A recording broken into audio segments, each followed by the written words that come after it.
هو علی کل شیء قدیر، اسے ہر شے کی قدرت حاصل ہے۔ لیکن اصل بات جو ہے میں آپ کو بتانا چاہتا ہوں، یہ ہے سائیڈ ایشو۔ اصل ایشو ہے فلسطین کا جو شروع ہونے والا ہے، بھٹی دہکے گی وہاں۔ ظاہر بات ہے کہ اگر کوئی بہت بڑا اقدام ہو جاتا ہے فلسطینیوں کے خلاف، اور اگر واقعتاً مسجد اقصیٰ اور قبۃ الصخرہ گرا دیے جاتے ہیں، جو طوفان اٹھے گا عالم عرب میں، یہ حسنی مبارک ہو یا شاہ خالد ہو یا کوئی اور ہو، یہ نہیں روک سکتے اس طوفان کو۔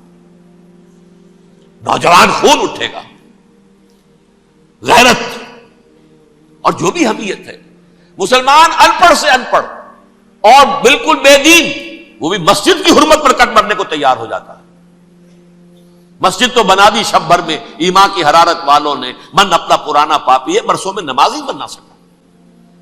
وہ چاہے کانپور کی مسجد تھی، مسلمانوں نے جانے دی ہے، چاہے وہ شہید گنج کی مسجد تھی، مسلمانوں نے جانے دی ہے، چاہے نماز نہ پڑھتے ہو۔ لیکن یہ جو حرمت اور یہ جو حمیت اور یہ غیرت ہے، اس سے جو طوفان اٹھے گا، یہ ہوگا اس ملحمۃ العظما، اس کی طرف پیش رفت ہو رہی۔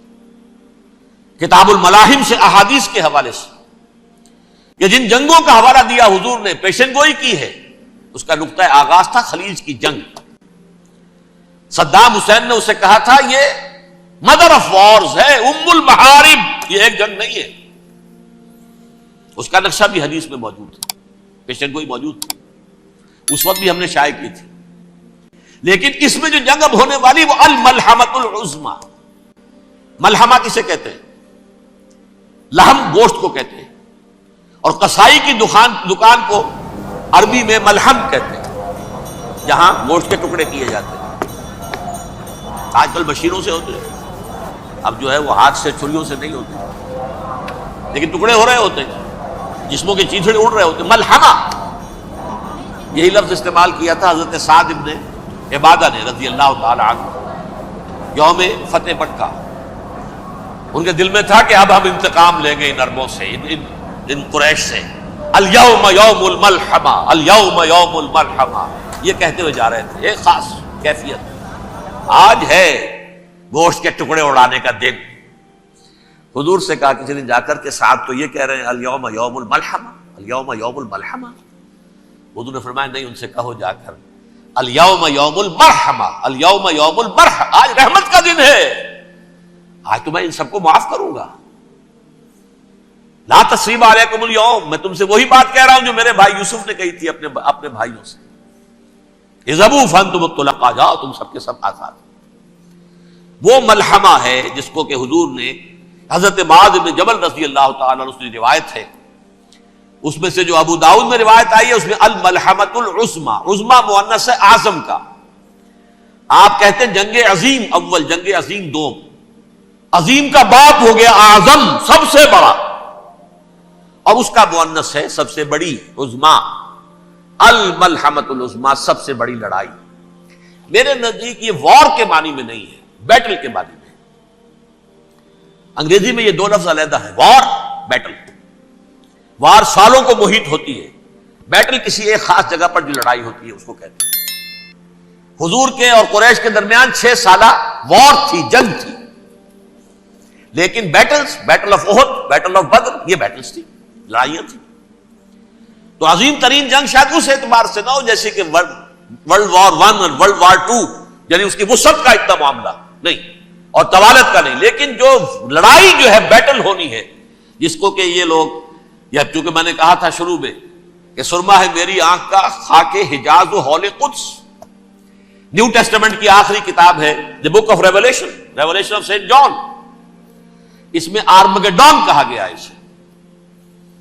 ہر مجدون، یہ عبرانی لفظ ہے، ہر کہتے ہیں اونچی جگہ کو، سطح مرتفع، مجدون میگیڈو، میگیڈو ایک وادی ہے، مرتفع، وادی مرتفع، یہ ہے واقع لبنان، اسرائیل اور شام کے درمیان جو ٹکڑا، جو ٹرائنگل بنتی ہے، یہ ہے، یہاں پر بڑی جنگ لڑی جائے گی، اور یہ جنگ جنگ صلیب ہوگی، جو کہا ہے بش نے، یہ جنگ صلیب۔ سیکنڈ ملینیم شروع ہوئی تھی تو پہلی صلیبی جنگ ہوئی تھی، تھرڈ ملینیم شروع ہوا ہے، یہ سیکنڈ صلیبی جنگ ہے، یہ کروسیڈ ہے۔ اور میں اس مرتبہ امریکہ گیا تھا تو پہلی مرتبہ مجھے وہاں ایک رسالہ ملا ٹرمپٹ نام کا، یہ امریکہ کے جو بہت ایکسٹریمسٹ قسم کے پروٹیسٹنٹس ہیں، یہ ان کا رسالہ ہے، اور ان کے بارے میں اب کہا جا رہا ہے وہ کرسچین زائنسٹ ہیں۔ آپ شاید پہلی مرتبہ یہ لفظ سن رہے ہو۔ زائنسٹ تو ہم سمجھتے ہیں یہودیوں کو، کرسچین زائنسٹ وہ ہیں جو ہیں تو عیسائی پروٹیسٹنٹس ہیں، لیکن اسرائیل کے وہ حمایتی یہودیوں سے بڑھ کر ہیں۔ یہ میری کسی پہلی تقریر میں شاید بہت سے حضرات کو یاد آ جائے، میں نے کہا تھا 4 سال پہلے ہمارا تنظیم اسلامی کا ایک کنونشن ہوا تھا ہوسٹن میں، امریکہ کا جنوبی علاقے کا شہر ہے۔ ایک سیشن اس میں ہم نے رکھا تھا انٹرفیتھ، ایک عیسائی کو بلایا تھا، ایک یہودی بہت بڑا وہاں کا عالم ہے اس کو بلایا تھا۔ اس یہودی عالم نے ڈاکٹر وشوگراٹ، جو وہاں کی یونیورسٹی میں پروفیسر ایمیریٹس ہے، اس نے کہا تھا کہ یہ اسرائیل کی تو سپورٹ کر رہے ہیں عیسائی، ہم تو نہیں کر رہے۔ جو پریکٹسنگ یہودی ہیں وہ زیادہ اسرائیل کے حق میں نہیں تھے، یہ تو سن 67 کے بعد انہوں نے اسرائیل کو تسلیم کیا ہے۔ وہ تو منتظر تھے کہ ہمارا مسیحا آئے گا تو اس کی قیادت میں جنگ کریں گے، جیسے شیعہ منتظر تھے کہ مہدی موعود آئیں گے تو پھر ہم کچھ کریں گے۔ وہ امام خمینی نے کہا بھائی جب وہ آئیں گے آ جائیں گے، لیکن ہم کچھ راستہ کے لیے زائنسٹ نے آگے بڑھ کر ریاست قائم کر لی، اور جب یروشلم پر بھی پورا قبضہ کر لیا تب جو ہے در حقیقت مذہبی یہودی جو ہے پھر انہوں نے اپنایا ہے، اون کیا ہے، اور نئے سیٹلمنٹس جو بھی بنے ہیں وہاں پر اسرائیل میں، اس میں اکثر و بیشتر مذہبی یہودی آیا، اور بروکلن کے علاقے سے سب سے بڑھ کر آئے ہیں، جو امریکہ میں نیو یارک کا ایک جنوبی علاقہ ہے، بہت بڑا یہودیوں کا بہت بڑا گڑھ ہے۔ نیو یارک کو جیو یارک بھی کہا جاتا ہے، وہ تو اصل میں مرکز جو ہے وہ تو یہودیوں کا ہے۔ اس حوالے سے وہاں پر جو کرسچن زائنسٹ کہلاتے ہیں وہ اسرائیل کے یہودیوں سے بھی بڑھ کر کہیں سپورٹ کرتے ہیں۔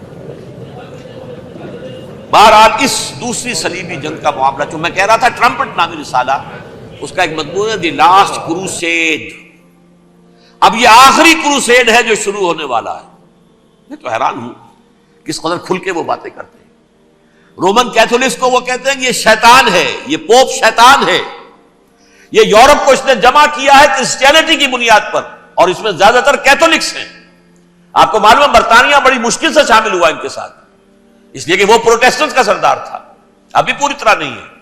یورپ جو ہے وہ رومن امپائر دوبارہ یہ کھڑی کر رہا ہے، اور در حقیقت یہ جو ہے یہودیوں سے بھی چھیننا چاہتے ہیں اسرائیل کو اور فلسطین کو، اور مسلمانوں سے بھی، اور یہ وہی کروسیڈ جو تھے اربن ثانی کے، اس کی تیاری کر رہے ہیں تاکہ وہاں پر عیسائی حکومت قائم ہو جائے، کیتھولکس کی، پوپ کی حکومت قائم ہو جائے، جیسے ایسٹ تیمور میں کر دی ہے۔ ایسٹ تیمور میں کون سی حکومت بنی ہے؟ رومن کیتھولک اسرائیل میں بنے، تاکہ یہ سارے مقامات مقدسہ جہاں اسرائیل پیدا ہوئے، بیت حضرت مسیح پیدا ہوا، بیت الحم کہاں ہے؟ وہی ہے کہ نہیں؟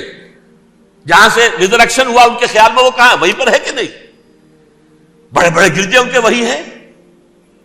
تو اس اعتبار سے ان کا کہنا یہ ہے یہ لاسٹ کروسیڈ کی تیاری ہو رہی ہے، یہ کیفور، اور ان کا کہنا یہ ہے کہ یہ پوری طاقت نیٹو کی جو ہے، یہ پہلے جرمنی سے لائی گئی بوسنیا، انہوں نے خود وہاں جنگ کروائی، انہوں نے خود وہاں پر ایتھنک کلینسنگ کروائی، پھر خود مصالحت کے لیے آ گئے، پھر کوسوو میں انہوں نے خود آگ بھڑکائی۔ یہ میں نہیں کہہ رہا، یہ وہ ٹرمپٹ رسالہ امریکہ سے چھپنے والا پروٹیسٹنٹس کا رسالہ ہے جو یہ کہہ رہا ہے۔ پھر انہوں نے کوسوو کے اندر کروایا، اور پھر وہ وہاں پر پیس فورس کی حیثیت سے آ گئے۔ اب وہ میسیڈونیا میں کروا رہے ہیں اور وہاں داخل ہو گئے ہیں۔ اگلا قدم ان کا سائپرس ہوگا، سائپرس میں ترکوں کو اور وہ گریکس کو لڑائیں گے اور وہاں آ جائیں گے، وہاں سے ایک چھلانگ لگائیں گے اور یہ فلسطین میں پہنچیں گے، اور یہ وہاں پر ایک رومن امپائر، اپنی پرانی رومن امپائر کی طرح کی رومن کیتھولک ریاست قائم کرنا چاہتے ہیں۔ تو وہاں امریکہ کے عیسائیوں میں بھی کوئی ایک طبقہ نہیں ہے، کیتھولکس بھی ہے، کیتھولکس زیادہ نہیں ہے ہمدرد، لیکن اب تابع ہو چکے ہیں۔ اسحاق ریبین نے جب یہ پیس ٹاک شروع ہوئی تھی، آپ کو یاد ہوگا شاید، کہ جب وہ آیا تھا واشنگٹن سے واپس فلسطین اسرائیل، تو پہلے روم میں رکا for an audience with the pope, اور پوپ کو اس نے ایک مرتبان سا پیش کیا تھا، حضرت سلیمان علیہ السلام کے زمانے کا مرتبان، اور کہا تھا دیکھیے 3000 برس تک ہم نے اس کی حفاظت کی ہے، اب یہ میں آپ کے حوالے کر رہا ہوں۔ اس کے بعد سے پوپ جو ہے بالکل رام ہو گیا، اور وہ عیسائیوں کے ساتھ اور یہودیوں کے ساتھ ان کا پورا وعدہ ہو۔ اب پورا عیسائی ورلڈ جو ہے بعثت مجموعی یہودیوں کے شکنجے میں ہے. البتہ ان کے اندر بھی جھگڑے ہیں. جو وہاں پر وائٹ کرسچن ملیشیاز ہیں وہ ایکسٹریمسٹ ہیں کیتھولکس. ان کے نزدیک دشمن نمبر 1 یہودی، دشمن نمبر 2 مسلمان، دشمن نمبر 3 جو یورپ میں کالے ہیں، ایفرو امریکن، چاہے وہ عیسائی ہو گئے ہوں، کوئی بھی ہو. یہ 3 دشمن ہیں جن سے انہوں نے کلینز کرنا ہے، صاف کرنا ہے ان کے خیال کے مطابق امریکہ کی سوسائٹی کو. اولاً یہود، پھر مسلمان، اور پھر یہ جو کالے ہیں. لیکن دوسری طرف پروٹیسٹنٹس کے اندر ایکسٹریمسٹ وہ ہیں جنہیں کہا جا رہا ہے یہ کرسچین زائنسٹ ہیں، یہ اسرائیل سے بڑھ کر سپورٹرز ہیں. بہرحال یہ اب جنگ ہوگی، اس کا نتیجہ کیا نکلے گا یہ تو اللہ ہی جانتا ہے. اب میں آخری بات کی طرف آ رہا ہوں. آخری نتیجہ تو جو بھی کچھ اپس اینڈ ڈاؤنز آئیں گے. تلک الایام نداولھا بین الناس. آخری نتیجہ ڈراپ سین وہ یہ ہوگا کہ اللہ کے دین کا بول بالا ہوگا اور پوری دنیا پر محمد کے لائے ہوئے دین صلی اللہ علیہ وسلم کی حکومت قائم ہوگی. وہ گویا قیامت کی تمہید ہوگی، اس کے بعد بس قیامت آئے گی. کیونکہ مقصد کائنات، تخلیق کائنات پورا ہو جائے گا. پوری مخلوقات کے اندر مقصد تخلیق، کلائمیکس آف کریشن محمد الرسول اللہ صلی اللہ علیہ وسلم.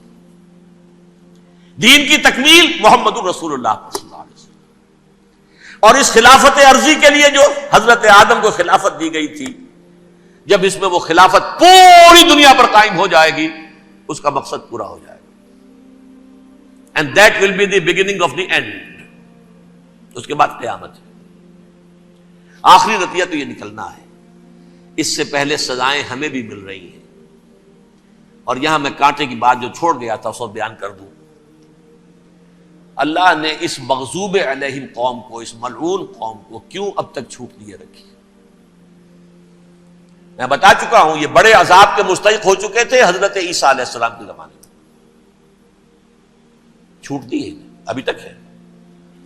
بلکہ ایک مرتبہ ابھارا ہے. 1900 برس کے بعد ابھرے ہیں یہ. بالفور ڈیکلریشن 1917، سن 70 عیسوی کے بعد، تقریباً 1900 برس، 1850 برس تو ہے کم سے کم. پھر creation of Israel 1948، 1967 extension of Israel, یروشلم پر قبضہ. یہ سارا جو ہے کیوں ہے؟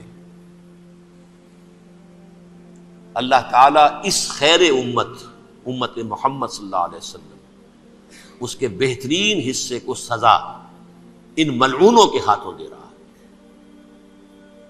کیوں؟ جو جرم انہوں نے کیا تھا وہی ہم نے کیا. انہوں نے اللہ کی کتاب کو پیٹھ کے پیچھے پھینکا. نبذ فریق من الذین اوتوا الکتاب کتاب اللہ وراء ظہورہم. ہم نے اپنی پیٹھوں کے پیچھے پھینکا کہ نہیں؟ کولونیل رول سے آزاد ہوئے، کہیں اسلامی قانون نافذ کیا، کہیں اسلامی نظام قائم کیا. تو جو جرم ان کا تھا وہی ہمارا ہے. اور ہم خیر امت ہیں، اور ہمارے میں سے خیر ترین عرب ہیں. ان پر اللہ کا فضل، ان کی مادری زبان میں اللہ کی کتاب موجود ہے. پھر انہوں نے اللہ کے دین کو پیٹھ دکھائی. جو ملک آزاد ہوا کولونیل رول سے، یا اس نے قبلہ کر لیا اپنا ماسکو کی طرف یا کر لیا واشنگٹن کی طرف. کسی نے مکے کو قبلہ بنایا. یہ بدترین سزا ہے. ویل للعرب من شر قد اقترب. اور ترمذی شریف میں تو یہاں تک روایت ہے، من اقتراب الساعۃ ہلاک العرب. قیامت کے قرب کی ایک نشانی یہ بھی ہوگی کہ عرب ہلاک ہو جائیں گے. ایک حدیث میں الفاظ آتے ہیں کہ حضور نے جب کہا یہ ہوگا یہ ہوگا یہ ہوگا، یہ بربادی آئے گی، تو کسی زوجہ محترمہ نام میں بھول رہا ہوں، انہوں نے پوچھا کہ عرب اس دن کہاں ہوں گے؟ فرمایا العرب یومئذ قلیل، بہت کم. آخری خاتمہ ہونا ہے یہود کا حضرت مسیح علیہ السلام کے ہاتھوں. وہ عذاب جو 2000 برس تک ان سے ٹلا رہا وہ آئے گا، اور ان کے رسول ہی کے ہاتھوں آئے گا. لیکن اس سے پہلے مسلمانوں پر یہ عذاب آ رہا ہے، ہولوکاسٹ کے درجے کا عذاب آ رہا ہے۔ البتہ ہم پاکستانی اس میں یوں سمجھ لیجئے کہ وہ تو خبریں موجود ہیں احادیث میں، وہاں تو جو ہونا ہے، اتنے انسان مریں گے، اتنے انسان مریں گے کہ ایک پرندہ جو ہے اڑتا چلا جائے گا، وہ نہیں چاہے گا کہ نیچے اترے تو کسی لاش پر اترے، اسے جگہ نہیں ملے گی زمین خالی کر کہیں اتر سکے، تھک ہار کر گرے گا، مرے گا تو بھی لاش کے اوپر گرے گا۔ یہ الفاظ ہے حضور صلی اللہ علیہ وسلم، الملحمۃ العظمی الملحمۃ الکبریٰ۔ یہ لاسٹ کروسیڈ ٹرمپٹ اخبار نے، میں اس کا فوٹو اسٹیٹ بھی کبھی آپ کو دکھا دوں، ویسے میرے ساتھ ہے وہ رسالہ ٹرمپٹ، دی لاسٹ کروسیڈ، اس کی تیاری ہو رہی ہے۔ وہ الملحمۃ العظمی اور ملحمۃ الکبریٰ جو ہے وہ آنے والی ہے۔ ابن ماجہ میں کبریٰ کہا ہے، اکبر کا مؤنث کبریٰ، ملحمہ کبریٰ سب سے بڑی جنگ اور ملحمہ عظمی سب سے عظیم جنگ، یہ ہوگی اور بہت جلد ہوگی۔